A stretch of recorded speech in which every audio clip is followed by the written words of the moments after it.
Alors, si on parlait de cette histoire de taille des framboisiers, parce que moi j'aime bien quand c'est simple et que je comprends ce que je fais.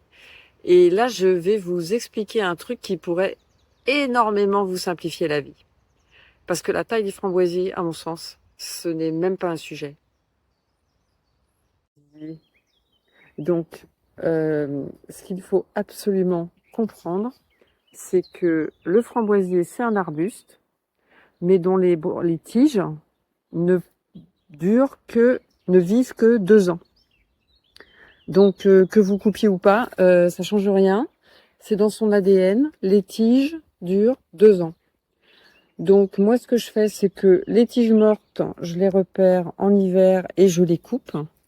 Donc, on en voit une ici, par exemple, que j'ai coupée parce que je les repère un peu à leur couleur. Et puis, je commence par exemple, ici, il en reste une que j'ai pas coupée.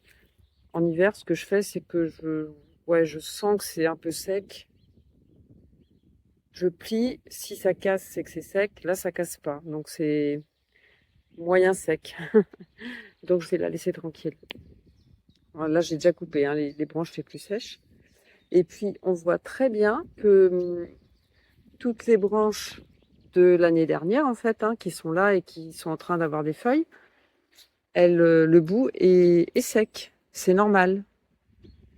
Mais il n'y a absolument aucune obligation de couper. Et le danger de couper ça, de forcer les choses, en fait, eh ben, le danger, ce serait de couper plus bas. Donc, de couper finalement une partie qui va fructifier. Et en plus de mettre la plante plus ou moins en danger en coupant sur des parties qui sont pas sèches. Donc, le meilleur moyen, à mon sens, c'est de leur fiche la paix.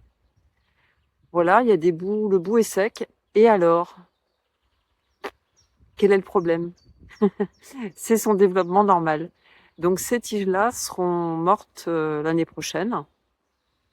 Et ce qu'on va avoir cette année, donc c'est des nouvelles pousses. Je vais essayer d'en trouver une. Là, il y en a une. Donc ça, c'est une pousse qui va donner assez tard dans la saison, puisque c'est un remontant, hein, c'est des remontants. Là-bas aussi, mince, il y a mon ombre. Donc c'est ces pousses-là, cette pousse-là, la petite que je montre, elle sera l'année prochaine, comme ces grandes que je viens de vous montrer. Donc voilà, au printemps, ça veut dire que si vous n'avez rien fait, vous avez des tiges qui sont complètement sèches, qui sont mortes, des tiges d'1 an, c'est celle-ci, on peut les laisser tranquilles, et puis les pousses qui vont donner d'ici, pas tout de suite, pas la première récolte, mais peut-être fin d'été, milieu d'été. Franchement, moi des fraises, j'en ramasse absolument tout l'été, quoi. Donc je pense que moins on intervient, mieux c'est. Voilà, facilitons-nous la vie et fichons la paix aux végétaux. Ils savent comment faire.